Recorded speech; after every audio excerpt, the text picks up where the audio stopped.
Can everybody hear me okay? Fantastic, great. Great to see some familiar faces, even better in some ways to see some non-familiar faces. I'm glad to see that this topic brought some folks in. So I'm a professor in English department, Paula's colleague over there, as he said, and I'm also kind of a fanboy of Hypothesis and have been using it in my teaching for a long time. First of all, just a quick show of hands. Yeah, use your Zoom hand if your video is muted, please. Who has used Hypothesis before, the tool? Okay, I'm giving a chance for the non-video folks. Okay, so just one. And who knows what it is? Is pretty familiar with what it is and does. Okay, so a few yeses, a few halfways. Okay. And Jennifer gives a thumbs up. That's the equivalent of a halfway or a hand. Okay, great. So I will go ahead and do the introduction. That's, if everyone already knew, I didn't want to waste time on it. So I'm just going to do a screen sharing situation here and talk about a couple of slides. So I think the broad category of what Hypothesis is and does as a tool, it's a tool that allows kind of web-based texts to be annotated, and especially, sort of fits into the category of social annotation. In other words, the kinds of scribbles that you might do with pencil and paper in your own reading practice, but potentially at least shared out on the wide open web, all the way down to the very much smaller scale of a single class. There we go.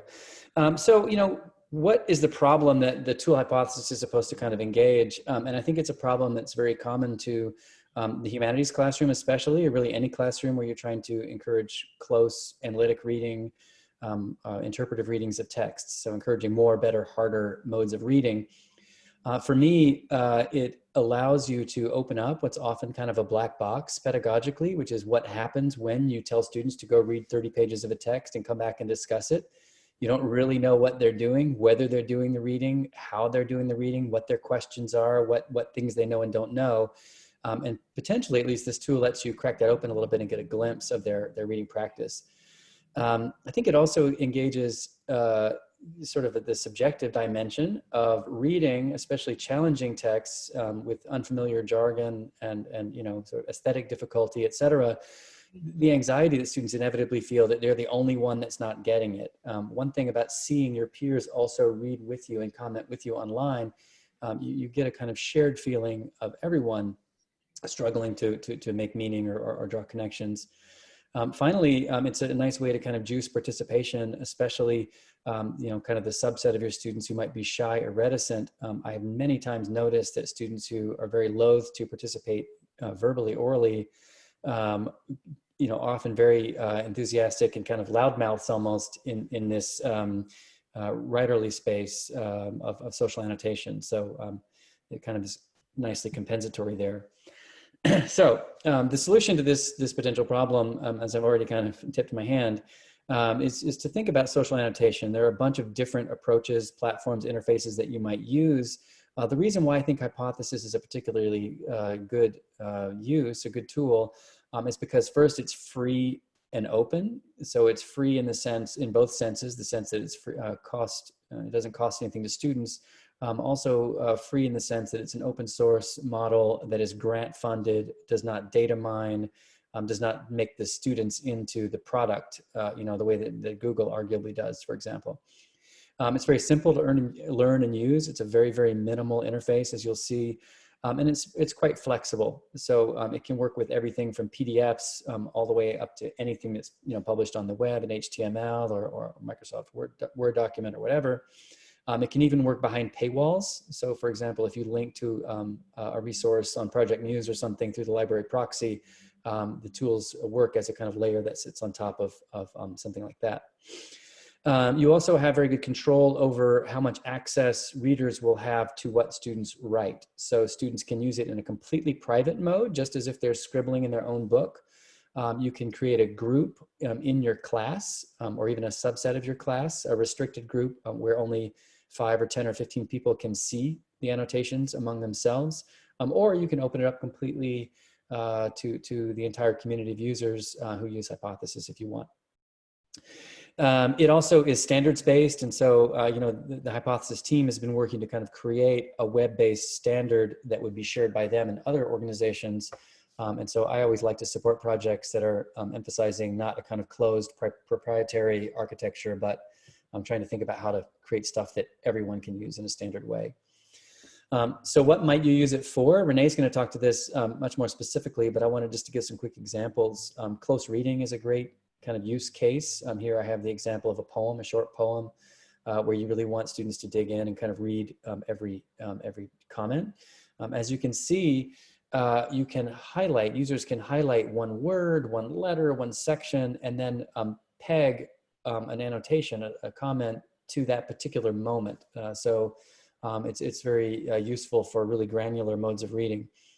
Another related case would be seeding a text before students read it with your own questions, context, comments. So kind of shaping students' reading experience, guiding them to what you want them to focus on, demystifying or decoding certain moments where you know they're going to have a problem. Obviously, in the distance learning, this last bullet point is useful, that you can sort of time shift the kinds of discussions that you're having usually in the seminar hour by giving it kind of in this asynchronous modality where students can discuss a text, but sort of on their own time. I'm going to kind of skip over this very quickly, but people often use the tool for scholarly exchange, for reading groups, writing groups, just sort of in a scholarly situation. I have used it this way with a writing group that I have to solicit comments on a draft of work in progress. It's great also, obviously, for group projects in class. So each group can kind of have its own annotation, and it's a way for students to kind of organize themselves around a text. And you can see with the link here, you can see an example of how past students of mine have kind of convened around a text to try to sort of do something with it or produce something besides the annotations itself, using the annotations more instrumentally. Other uses here, again, since we're going to really focus on Renee's use, which is probably the most practical for most of us, I won't go through all the bullet points, but I'll direct you back to the slides, which I'm going to share with Paul, and he'll post to the website. And then again, when you look back at this after Paul posts it, you can see some more tutorials. Very importantly, since the tool is available on Blackboard for the first time as of about a week ago, there's a walkthrough to explain how to get content onto Blackboard and then load Hypothesis tools on it. I'm going to turn things over to Renee, I think, unless, and Renee, chime in depending on what you think. I could just give a very quick 2-minute demonstration of what the tool actually looks like in use. Or were you planning to do that, or would that be a useful thing for me to do before you start? You're muted. You go ahead and do the demo, because I'm not good at demos. I do it too quickly. So. Cool. Let me see if I can do this then. I think I have one that's kind of queued up. Just bear with me for 1 minute.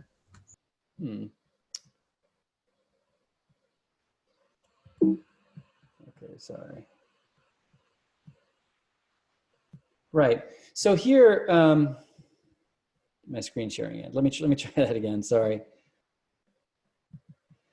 This happens to be an assignment that I'm giving the students in an asynchronous manner for my class on Thursday in a 200 level English class. And so you can see I've put an article by the critic Sarah Blair on Ralph Ellison on our course website, and I'm happen to be using the Commons rather than Blackboard. Hypothesis works beautifully with the WordPress-based interface of the Commons. It also works fine with Blackboard.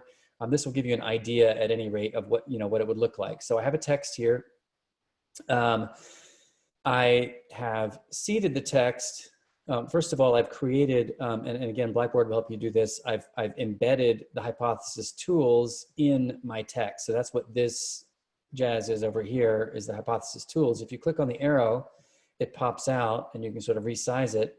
And so you can see these annotations. If you click on any of the highlights in the text, you can see where I've kind of seeded the text before any of the students see it with questions that are kind of orienting them to, sort of particular aspects of the text, and also encouraging them to respond. So I'm anticipating that by way of participating, students are going to respond to my prompts, and then there'll be all these kind of threaded discussions and sub-discussions going on kind of in the margins.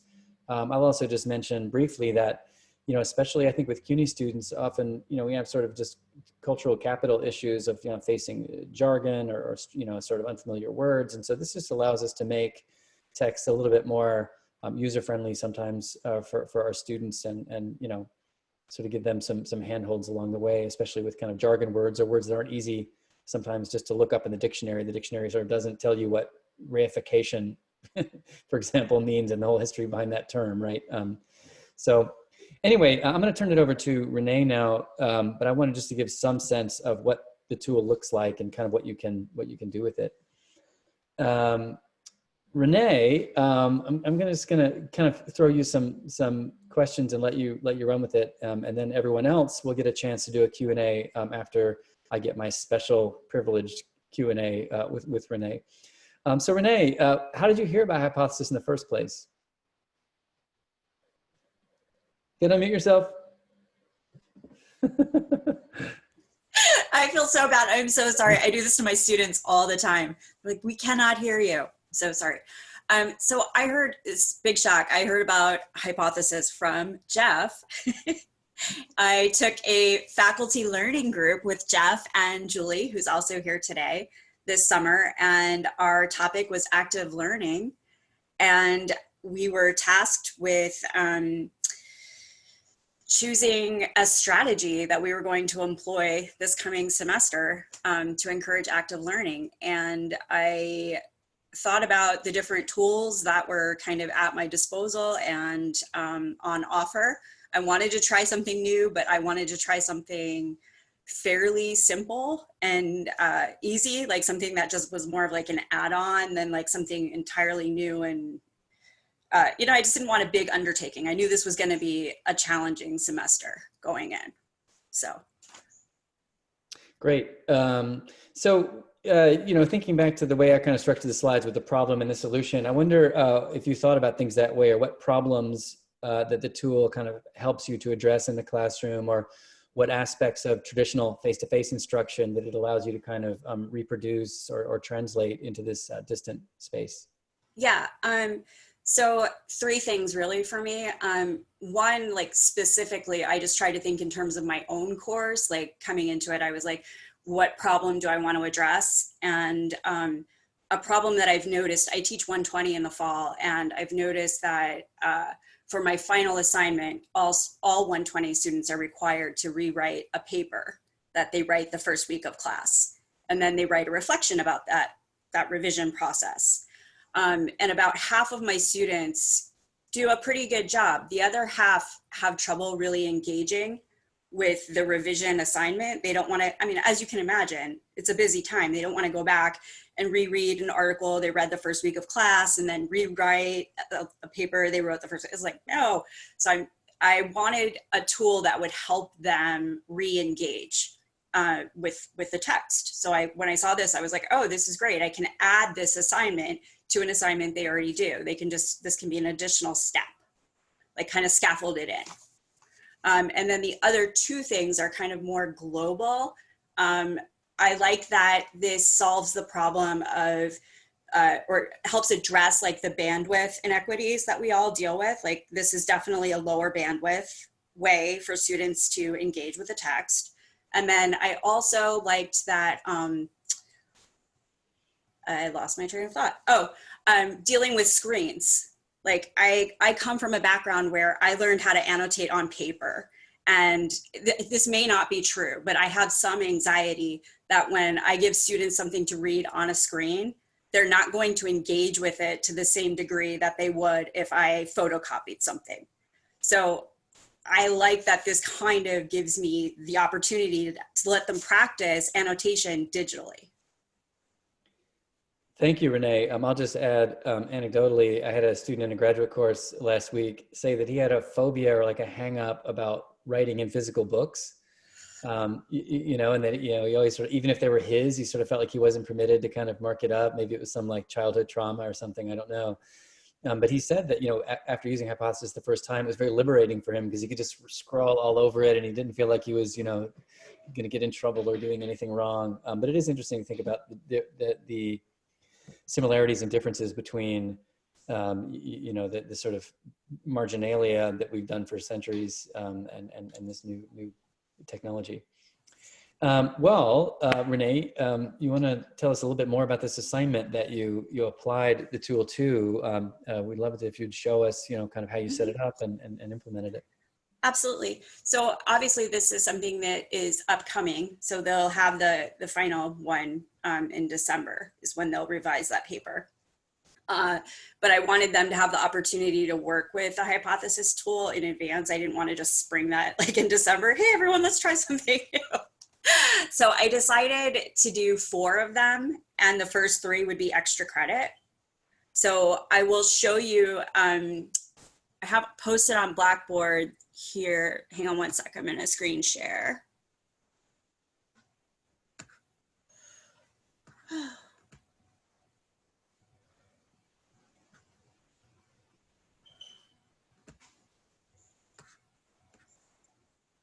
Sorry, it's being annoying.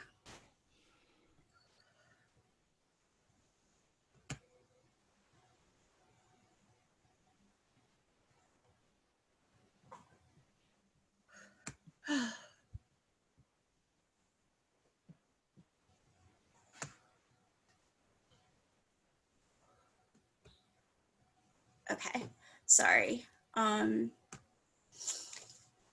Just bear with me while I pull this up. Okay, so this is just the assignment overview for the extra credit one.